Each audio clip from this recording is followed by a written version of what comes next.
আসসালামু আলাইকুম my YouTube family, WhatsApp guys, this is you are allrounder by Sohel. তো আজকে চলে গেছিলাম জিমে স্কুটি নিয়ে। তো সকালবেলা ডে 9 আজকে।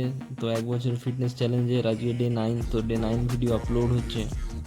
তো চলো আজকে জিমে চলে এলাম। জিমে প্রথমে এসে চেস্ট ওয়ার্কআউট করবো। প্রথমে 10 মিনিট ওয়ার্ম আপ করে নিলাম। তারপরে যেমন আমার সেম থাকে পুশ আপস মারবো। পুশ আপস মেরে সিঙ্গেল পার্ট আজকে ওয়ার্কআউট করব। সিঙ্গেল পার্ট বলতে আজকে শুধু চেস্ট করব। তো চেস্টের স্প্লিট রুটিন স্টার্ট হয়ে গেছে। তো আমি 1 সপ্তাহ যেহেতু হয়ে গেছে তাই আমি সিঙ্গেল পার্ট স্টার্ট করে দিয়েছি। সিঙ্গেল পার্ট ওয়ার্কআউট করা স্টার্ট করে দিয়েছি। তো প্রত্যেকটা পার্ট এক একটা করে কাটবো। তো প্রথমে বেঞ্চ প্রেস মেরে নিলাম। তো দেখতে পাচ্ছ।